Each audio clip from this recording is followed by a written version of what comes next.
Kabul Bank. I had asked you previously about the Kabul Bank. Is there any sort of update on that? Yes, there is, and I know, Mr. Chairman, you've been very interested in this, and I know the ranking member has been very interested in it. I think it's because of your interest that I actually have some good news to report. We have been working with the new unity government, the national unity government, and on my recent trip to Afghanistan on February 22nd, I met with President Ghani about the Kabul Bank and other matters. The President indicated he wanted SIGAR to work with his new task force that he's creating to find the assets. And so he is giving us complete access to all relevant bank and financial records, as well as other individuals. So this is a tremendous breakthrough. It should have been done years ago, but President Ghani has focused on this, so we're very happy about that. Great. We have no guarantee we're going to get the money. It should have been done, like I say, 5 years ago, but the President is very eager for us to help him and recover the assets for the Afghan people. Very good. Thank you. Somebody from the Department of Defense, what is the Task Force for Business Stability Operations? What does that do? And why is the Department of Defense doing it?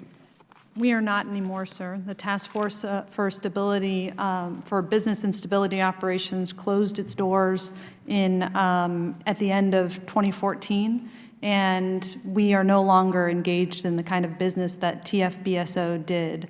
The reason TFBSO was stood up was as part of our counterinsurgency mission. Commanders in the field felt that there was a high demand for DoD to be able to invest in economic development in a way that would complement those efforts of state and USAID.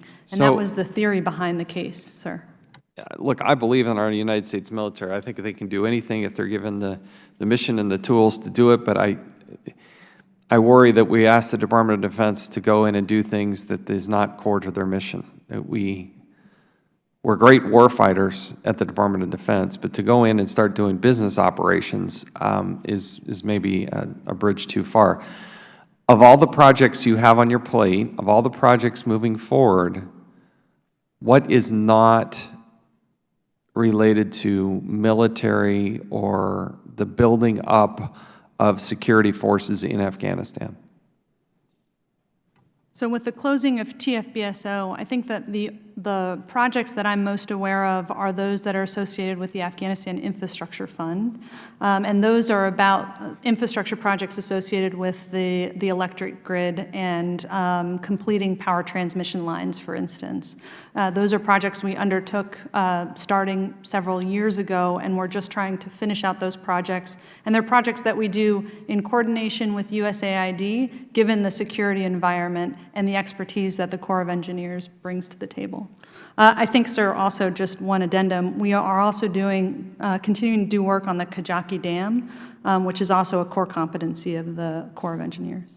Do you have a list of everything that you've built? I understand that the SERP funds is very difficult at that level, but do you have a list of things that you've actually built? We do have a list, sir. I can get that for you. Mr. Sopko, do you have that list? No, and what we're talking about, I think, is the SERP. SERP is the black hole.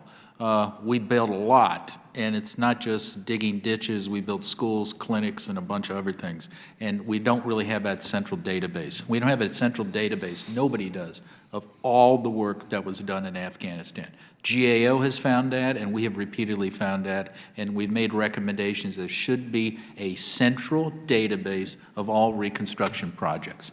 And I think my colleague even agrees, with the exception of SERP, they have a pretty good idea. But the SERP funds, we have no idea what we built. How much money did we spend there? Billions, I think. I can get the exact number. Okay. SERP was a rather large program. SERP's changed over time. It looks like it's $2.2 billion over the course of the campaign, which is much different than ASIF or the other funds. You made an assertion that we have, you said, quote, "We have increased oversight." Really? How do you make that case? Because it doesn't seem like that's the case. What's the metric you use to come to that conclusion that you've increased oversight?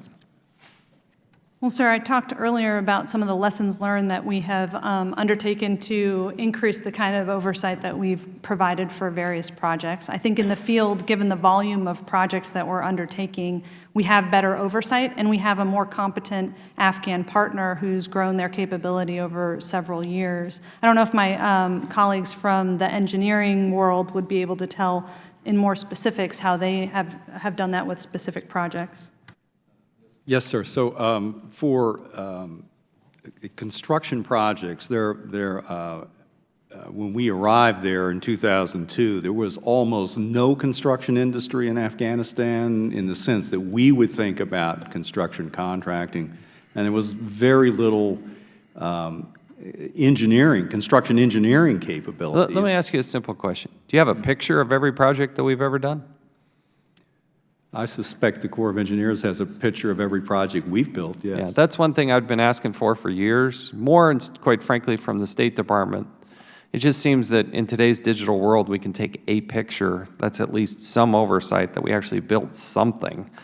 The concern is that with the drawdown of the forces and the ability to even get outside the walls is greatly diminished. Mr. Sopko, perhaps you can give perspective here as we wrap up this line of questioning.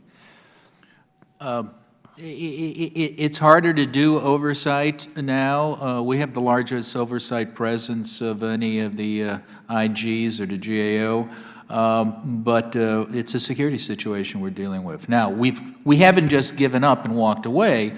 We have come up with some innovative techniques, and one of them is using a number of Afghan civilian organizations and vetting them to get out and take a look at schools and clinics, and then we double check that, and that's how we're getting out to do it. But it's extremely difficult because of the security situation.